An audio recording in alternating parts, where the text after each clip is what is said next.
Hi, this is Randy Finney with the Right Side of the Chart, and today is Wednesday, October 26, 2016. I'm doing this video. It's 11, almost 11:40 a.m. Eastern Time, so markets are open right now. Wanted to do a quick overview of some of the sectors that stand out to me. Um, this market, I mentioned this either on the front page or in the trading room yesterday. This market continues to grind around in a trading range that has now exceeded 3 months, a sideways trading range. So as far as anybody investing in broad market, trying to swing trade or trend trade a broad market ETF like the SPY, QQQ, or maybe the futures, the E-minis, that has been, you've really gone nowhere. You've gone up and down. And again, day trading, sure, if you're quick enough, in and out, maybe a few day trades, there's certainly some levels that the market has traded off of. I've pointed those out on the 60-minute charts, but the big picture is we've gone nowhere. So with that being said, there's always opportunities at any point in the market within various sectors, various commodities, or different asset classes, such as fixed income, precious metals, commodities. So I'm going to go through some of the sectors that stand out today. Some of these I have a strong opinion on, or a firm opinion, and some I don't have much of an opinion on right now. I'll get to that in a second. For example, the biotechs, I can make a bullish or a bearish case depending on which time frames I look at. So I'm going through these not in any particular order. I'll start out here with IHI. I just did an update on the front page yesterday in a video last week. IHI is the medical device sector ETF, and I went over some of my top picks in that sector in the video as well as in the charts yesterday. So those you can look at. I won't spend a lot of time on it, but it is playing out as expected. So as was made very clear, this was one of my more my favorite sectors on the short side right now, bearish sectors. It broke down above this trend line. As you can see, had an impulsive breakdown, which was a flagpole. That moved really from the highs, from that divergent high there, that initial thrust down. We had this consolidation type pattern, which I pointed out, and we just started to crack below that yesterday.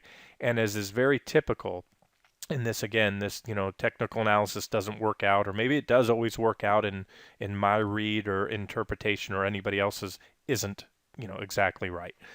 But as I like to say, nothing's 100% in the markets and trading, 100% effective. But in this case, this was, and what I'm getting at is when you have a bull flag pattern, you can Google that if you're not familiar with that. Actually, I misspoke. It's a bear flag pattern here. You have an impulsive move down, a nearly vertical drop. It doesn't have to be, straight down, but in this case, it was nearly vertical down to the flagpole. Actually, I should say about that point, and then we hit the bottom of the flag pattern here. So this is a bear flag, that sideways consolidation pattern. Flag patterns are continuation patterns, meaning they typically break in the direction of the move leading down to the flag. And there you can see it. If you add the flag pole, which I did here, I just dragged that trend line. If you add it to the highest point of the flag before it broke down, that gives you your measured move. So right now, as you can see, we overshot it by just a hair intraday. But as of the time of this video, as I'm doing this, we're exactly where that pattern measures to. As again, I place the flagpole right there, the lowest point of the flag, down to. Probably could even drag that a hair lower if you look at it there. I don't want to get tied up in too many minor details here, but that's the actual flagpole. There's the highest point of the flag, and boom, you can see actually today's lows, we hit it to about the penny. So there's technical analysis. They don't always all play out to the penny. And again, I had, this is an unofficial target. I don't believe that I put this up as an official trade idea, and I had to leave town, but I'm back in still trying to catch up on things. And I promise you guys, I'm working towards updating the trade ideas. There are a lot of stale trade ideas on the site. Stale meaning quite a few that have already hit a profit target or stopped out, and I need to get to those and update those. As always, when looking at the trade ideas on the site, if you're a member of the site or a free trial member, click on the symbol when you go under the trade ideas column and just look at the most recent post, or you can just go down. There's usually only 2 or 3 updates on each trade, and it only takes a minute or two to read those. So you can read the notes. If I listed a stop at a certain point and I haven't revised that, put any updates to that trade, and that stop has been exceeded, excuse me, that trade is officially stopped out.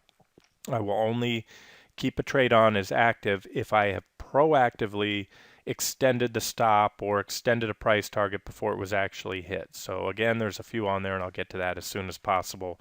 But until then, just reference the notes, and if you see a trade that has exceeded a stop level or a final price target, then it is no longer technically an active trade. I just need to get around to putting a post for archiving purposes and tracking purposes, and then move that over to the completed trade. So there's IHI, and from here, as is often the case, I list numerous price targets because I believe those are significant support levels, at least on the downside on a short trade, a support level.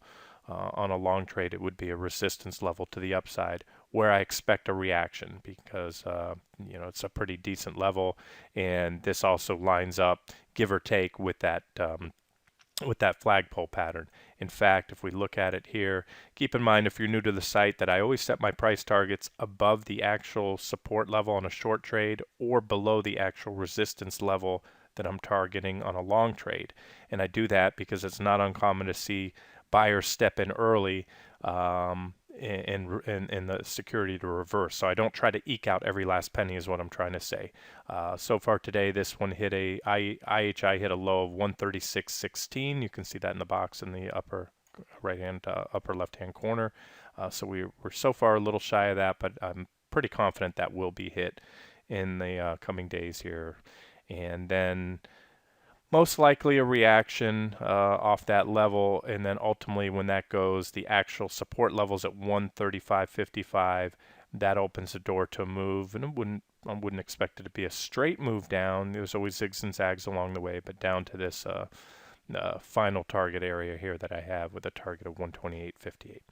All right, probably spent more time than I wanted to on IHI because I want to go through a lot of these, but moving on to the sectors that I still like. I've been harping on the semis for a while. Just because the bottom hasn't fallen out in those yet doesn't mean it's still not one of my favorite short sectors. It is. I have quite a few semi short trades on. We've had a couple that have played out so far. We've had a couple that have stopped out. If I recall, I think AMD, I noticed, was stopped out yesterday. But here's the semi ETF SMH, Market Vector Semiconductor ETF, or one of several out there. You have XSD, I believe, SOXX, or a couple others. And I like to look at them all. But this one, to me, is still a very bearish chart. I see a divergent high right here, which says divergent top, just as we had a divergent top back here at this point. That should be right there. We had the divergence, we broke down, and so far we appear to be flagging just below the breakdown level. So we're still well above that divergent high. We're well below, I should say, well below the divergent high, well below the uptrend line. And you can see if you zoom in here, and this might show a little better on a 60-minute chart. There's that what I call a minor uptrend line to watch.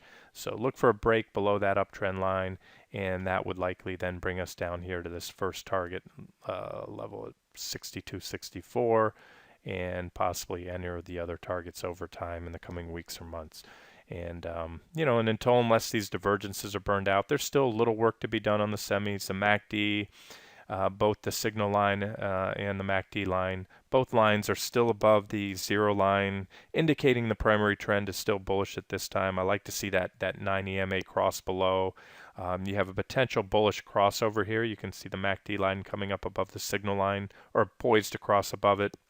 So that that in itself is one bullish signal, but those can sometimes fail. Sometimes, if I go back there's an example. You'll see it look like it's coming over to cross. They kiss and then they roll over, and that may be the case here. So the bigger picture, again, that's just short-term stuff. The bigger picture is we had multi-month divergence with a clear bearish rising wedge pattern, which is broke down. It doesn't get any more simple than that. There are some near-term things we look at. We try to confirm with the intraday charts where things might go. But as of now, and that's why it's been tough, and that's why we've had a few of these trades, the semi-trades that I put on stopped out, because I've had the stops relatively tight, largely due to the fact the broad markets are still above those critical, what I call flashpoint, or those critical support levels, we're still within a trading range. As such, it makes swing trading tough, and I've kept stops relatively tight. So the last few months, we've seen an increased number of trades, run their stops, and in some cases by just a small amount, and then they continued along the way they were heading or expected to head.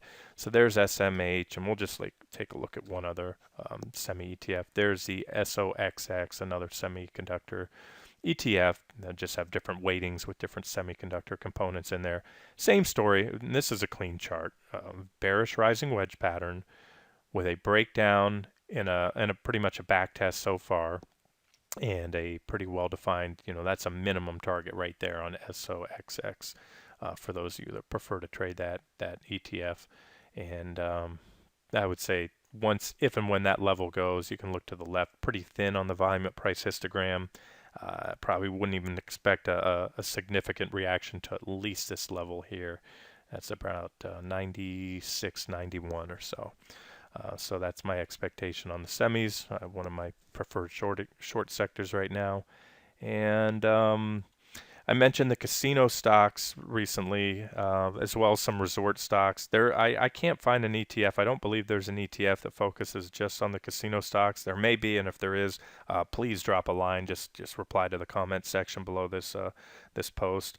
But here's a related ETF. Nope, that's not right. PG. Let me try to find the one I was looking for.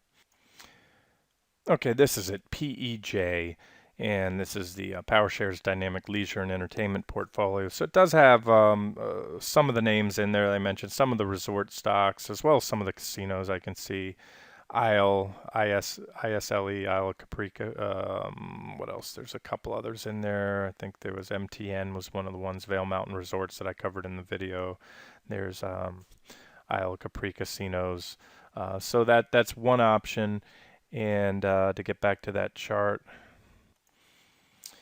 if you wanted to use an ETF as a proxy, and that's one reason I'm doing this video, is I know a lot of traders, some traders prefer ETFs for the relative safety due to the diversity. You're not trading any one stock, so if you have a big earnings miss or beat that goes against you, your position on an individual stock, you can easily wake up to a gap that's 10, 20, 30% or more against your position. However, that's very unlikely. It's unlikely to see an ETF, most ETFs, gap up or down by more than 5% or so, even if it's a top weighted component that has a big move, because you have the other stocks in there mitigating those gains or losses. All right, so here's PEJ, and sort of a couple things I see on the chart. I had to scroll to the right here. This is a 2-year daily chart, but we have this flash crash candlestick there, so let's take that one away. And what stands out to me is this possible bearish rising wedge pattern. There's divergence, not very steep divergence. It's just slight divergence, roughly equal highs on the RSI and a little bit lower low on the MACD. Versus prices making a higher high. So that is still negative divergence. There's an uptrend to watch. I could probably modify this one slightly. Let's do that right now. Let's grab that low and let's undercut. Let's grab a few more of these bodies. So this one right now there's pretty much a doji forming right on support. This is the uptrend line. I like this uptrend line better than that one I just had on there. This captures the majority of reactions, either candlestick shadows and or bodies. So there it is. And we also had this downtrend line off the highs here. You can see back here. Well, I might have to move that a little bit. Let's do that. Try to make it a little bit more accurate. All right. So there's a downtrend line coming off the highs. Only a few reactions, so I wouldn't give it, try to rate it on a scale 1 to 5. This might be a 2. I say in my book I need at least 3 reactions to validate a trend line. We had 1, 2. That wasn't much of a reaction. We punched up through it, but we fell back down below it. So in a sense, again, not the strongest trend line, but so far this may be construed as a bull trap or a false breakout because we popped above that trend line and failed. So, that just tilts things a little more into the bearish camp for me. And again, most important would be a break, to see a solid break and or close above this uptrend line / wedge pattern, which would most likely bring this ETF down to, I don't see any real decent support until about the 34, 35 area, which, isn't huge. Again, it's an ETF, so you're mitigating, but that's a 4% gain. And if things get ugly from there, there's still plenty more downside. Okay, let's move on to the next. XBI. We had some members in the trading room bring this one up today, and I see a mixed bag of technicals. I'll try to summarize it real quickly. This one may warrant its own video or post with a little more detail on the chart, so I'll kind of breeze over what I see. This is a daily chart. I know this looks busy. These are just a lot of support and resistance levels that I'm watching. Some of those are minor, some are a little more important. I think this 59.55 was a pretty big level. But the bigger picture is you can see this rising wedge pattern here, bearish rising wedge pattern. There was divergence at the high. You can see about equal highs and a slightly lower high on the RSI versus from this point to here, prices making a considerably higher high. So you did have negative divergence or divergent high, which confirms the bearish nature of this rising wedge, and as does the breakdown. Since we broke below the wedge, it's been impulsive selling, so that helped to confirm that was a well-watched pattern. And now we're coming up on support. So if you look across the board here, you can see reactions back here. So quite a few reactions. We're slightly cracking below that support level. Looks like the MACD may want to turn up, but it hasn't turned up, and more importantly, it is in bearish territory now. So I'm going to give you my quick thoughts on this. I have a lot of biotechs, and I don't have time to go through them in this video. A lot of the major biotechs actually look to be setting up on bullish chart formations on the 60-minute to one day period, the daily charts. While at or near key support levels. So from the glass half full approach, you could certainly go long here, the biotechs, or select individual biotechs, if not the ETF, with a stop not too far below. Now, my read on the longer term charts, as well as a broad market, says that these bullish patterns, these support levels may not hold. So any breakouts that we might get on the bullish side and the biotechs may prove to be fleeting. So we have this trend indicator has gone bearish. Both the MACD line and, more importantly, this 9 EMA, the signal line, are below zero, just as they were back during this period as well as this period. And you can see how well that helps to define downtrends when the signal line is below. And the rest of the time, as you can see, the 9 EMA was above, and that's when the biotechs or most securities are trending bullish. So you have this indicator bearish. You had a recent divergent high. The 60-minute chart, this is what one of our members pointed out in the trading room today. You have potential. I refer to it as potential divergence because we don't yet have a bullish crossover. That divergence isn't confirmed. The MACD is still, even on this time frame, in bearish territory, but the potential is there. That's what I was trying to get at.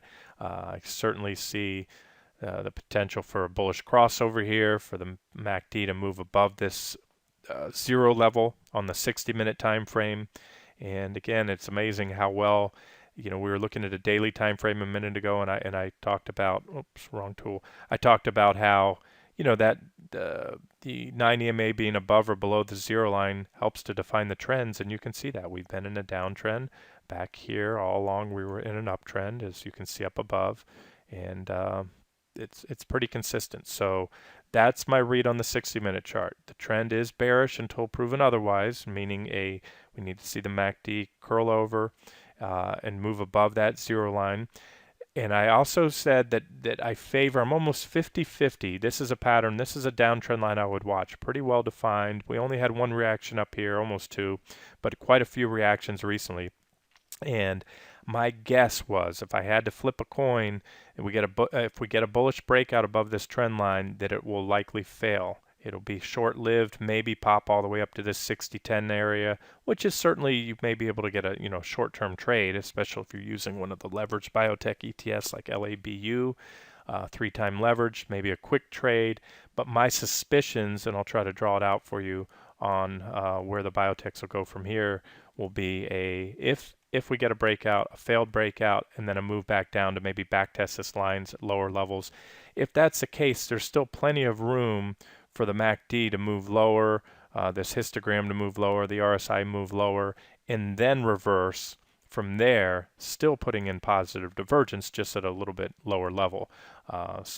And that would also coincide with a back test of that downtrend line. So that would be my most bullish case for the biotechs. And I look at the weekly chart, and again, I've shared this. This is the big picture. This was our bull market uptrend line. You know, technically the bull market has been in place in the biotechs just like the broad markets since about March of 2009. So you had a minor uptrend line, a minor uptrend, I should say. But from this point on, 2011, they really launched. They really took off. That's where the biotechs kicked in. They had a little correction in 2011. And you can see a pretty clearly defined uptrend line, which was broken and with very impulsive selling back then. So I'm still of the mindset that this was the end of the bull market in the biotechs. I mean, this clearly was a bear market as far as it was, you know, in a drop well in excess of 20%, but I'm talking secular bull market. I think this was a secular bull market. You can call this a cyclical bear market within that. And even this rally up here could have been a, you know, again, it's semantics. When you're using that 20% number, that's the typical definition of a bull or bear market. But the biotechs move so much, and you're talking, you know, gains that occurred over since the 2009 lows of 532%. And so even this rally off the lows was about 50%. So don't get tied up in percentages and bull and bear market things. I shouldn't probably even have brought that up. Bigger picture shows a clear uptrend line broken, and we're still well off those highs. In fact, this rally off the lows from the highs, that whole correction, we went up, and I pointed this out before. We failed right at, if you look over here to the left of the chart, the biotechs failed right at the 50% Fibonacci retracement, and that is a measurement from the highs down to the lows. That's where those fibs are measured. So these lines that you see here, you know, you have the 38, 50, 61.8, and then 100%. Those are the key Fibonacci levels. In most counter trend bounces, not all, but it's typical to see a counter trend bounce in a primary trend fail anywhere between the 32.8 to 61.8 percent retracement levels. That's why I keep those levels up on my charts. And so far, that is where the biotechs failed, right at the 50% level.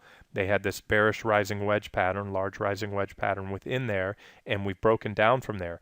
And again, we're at support. I mentioned we're at support on the 60-minute chart. I showed that we were at support on the daily chart, and we're certainly at support here on the weekly chart. There's a reaction. If you look close enough, there were a couple reactions in there. We almost hit it there, but there's been quite a few. This part here is the support that I showed through on the daily chart, and we're at that support level now. So if this wedge breakdown, and I can tell you that from the technical measurement, it has not fallen to the level yet. So we might get a little reaction here, but if this wedge plays out as I think it will take this level out, which is a pretty critical support, both on the daily and more importantly on this weekly time frame. Because if that level goes, my expectation would be that the biotechs come all the way back down here and revisit these lows from back in late 2015, which is, you know, around the 47, 46 area, 45 or so. Yeah, we had a reaction low there, but most of the support's up around 47. And that's a pretty big drop in the biotechs. We're also looking at, should highlight it here, a potential, or it actually may have already occurred, a bearish crossover on the PPO. That's a bearish event, especially when you see clean separation between the lines, and then you get a crossover like you did here. That's a bearish technical event. Okay guys, I'm going to move a little bit faster. I'm about halfway through what I wanted to cover, and I want to keep this video, I don't want it to run too long, so I'll just kind of breeze over this stuff. And again, the point of this video is, you know, the opportunities right now, until the broad markets really break those key support levels I'm watching, until and unless, or, you know, foil the bearish patterns and break out to the upside, the opportunities for swing traders are, you know, focusing on the most bearish or bullish sectors. So that's the theme here. And I'm moving on now to the transportation sector. This is IYT, the transportation ETF. Let me get that out of the way for a second. So what stands out to me here, we had a divergent high back here. You can see the negative divergence breakdown and a big correction in the transportation stocks. From there, we rallied, we came up, and now we have this wedge pattern defined by this uptrend line and this uptrend line. We recently broke down. That bearish rising wedge pattern was confirmed with negative divergence, which I like to see to confirm a wedge pattern. And really the big picture, so the near-term outlook is bearish. This pattern has only just broken down. It broke down, retested. It's not even close to the measured projection, which would be the widest point of the pattern. My minimum target here is, or I shouldn't say minimum, this would be the first target here, about 140.36 and 136.60. But the bigger picture, this shaded box, if I put it here, you can see there's just been a lot of trades over the last couple years, last year or so.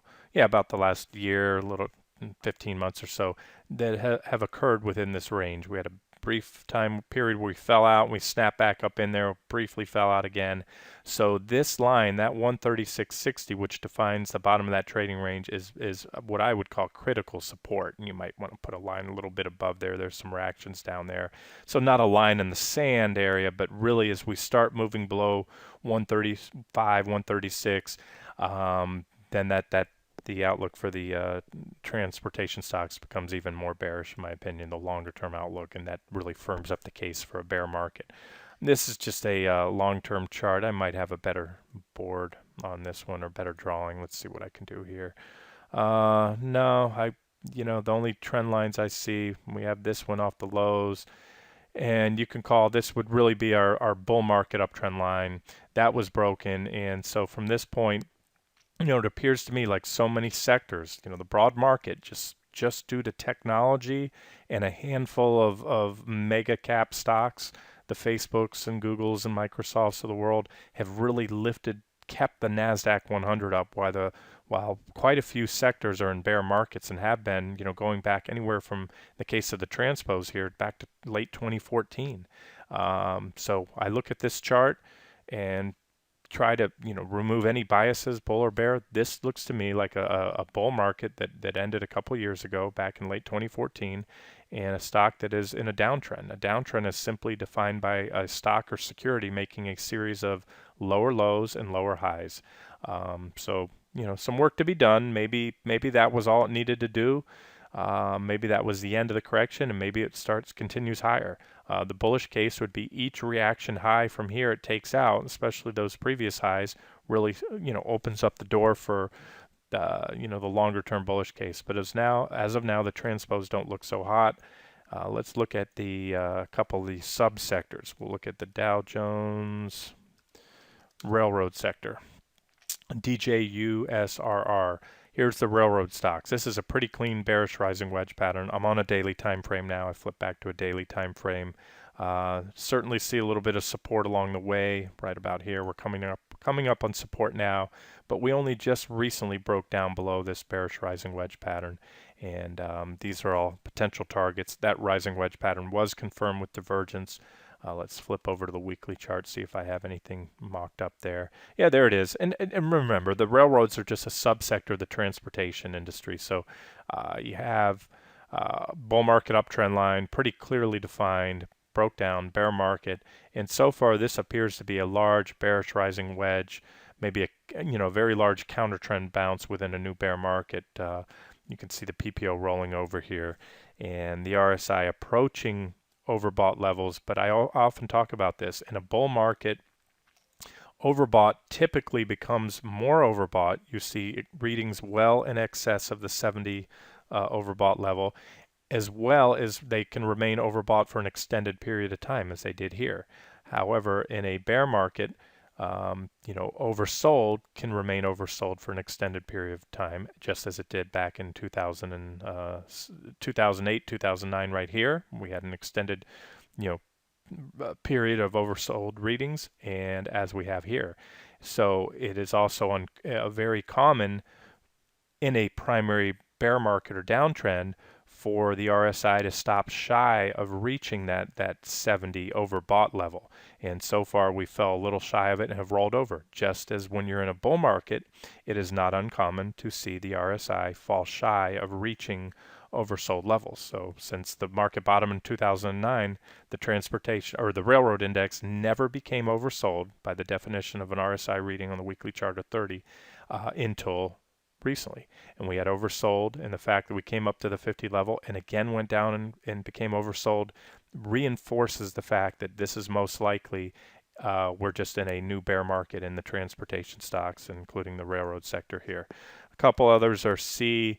The shippers, there's really a mixed bag. I've done quite a bit of coverage over the shippers lately. Here it goes. And the shipping industry, and I made mention of this in the trading room, there's so many different types of shippers within the shipping industry. It's not like the gold mining sector I talk about a lot. When gold goes down, all the miners drop. In GDX, when you have those big down days of 5-10% up or down, virtually, if not every one of the components is up or down along with the index. In the shipping sector, you have different types of cargo ships, different class ships. You have ships that carry different cargo. You have ships that store cargo. They store gas, natural gas. When there's surplus of oil, they use these ships. They put them in port and just park them there, and they pay to store oil. They're not even transporting when there's a lot of oil in the market. You have some that transport natural gas. You have some that transport cargo. There's all different types, and there's also shipping ports are a component of this industry. So, I went over this recently, and some of the names that I've covered in the last few weeks have done very well. Others haven't. Some are still drifting lower, and we've had gains of 20, 30, 40% or more since the last video that I pointed out. So there's a sector I'm just trying to say that I have it's mixed results on. I don't have a very strong opinion. It has, this ETF, SEA, the shipping sector ETF, has sort of flatlined since breaking out above this downtrend line. It did go up, and it's right now it's just a hair above where it broke out. So again, let me just say overall in the sector neutral, but that's a sector where you need to be stock specific, in my opinion, and not take a blanket approach by buying the ETF. XAL, this is another component of the transportation industry, and couple things that stand out to me. You have an uptrend line here we need to watch. A break of this uptrend line would obviously be bearish. Here's a downtrend line that goes all the way back to the late 2014, early 2015 highs, and we recently broke above that downtrend line. So that's bullish near term looking at this daily chart. I haven't updated this in a while. That happens to be on a divergent high, so I don't expect this to build on those gains very much from this point. You can see from here to here, or even here to here. You can extend that over. Actually, on the RSI, we want to keep it right about there. There's your divergence on the RSI. So from this peak to this peak, the MACD goes all the way back there. So there's a divergent high, rising wedge. So this breakout could fail. When I take a look at the weekly chart, I see the similar, and again, this is a subcomponent of the transportation industry. There's your bull market uptrend line off the 2009 lows, which has clearly been broken. Prices are still well below those 2014 highs, just as with IYT, just as with the railroad stocks. So, the overall big picture, the primary trend is bearish to possibly indeterminable at this point, because we've come back up and we've matched some of those previous reaction highs. So we're really pushing up against resistance. So a lot like the broad market, the broad market for the last 2 years has gone nowhere but sideways in a very large range. And, it's tough. So let me just say, I don't have a very strong opinion on the transportation sector right now. Although if I had to pick one or the two, I would say that the primary trend is still bearish. Therefore, be skeptical of long side breakouts. And when you're in trading a downtrend, your MO should be to short bounces into resistance and look for bearish chart pattern setups. Just like when you're in a bull market, you want to go long pullbacks to support, and you want to favor bullish chart patterns over bearish chart patterns. All right, I'm going to wrap it up here. I've gone over the 30-minute mark, and I really want to keep these videos much under that. So I'll do the remaining sectors that I wanted to cover. I wanted to go over fixed income, gold, silver. I just did an update on the miners and metals recently, but of course there's a lot of interest there, so I'll do another update. That probably warrants its own individual update. Looking down at my list, currencies I wanted to touch on as well. Some of the international markets, China, emerging markets, and financials, a couple other things. So again, that'll follow up either in separate video, under separate video, or in static post. This has been Randy Finney with Right Side of the Chart. Hope you enjoyed it.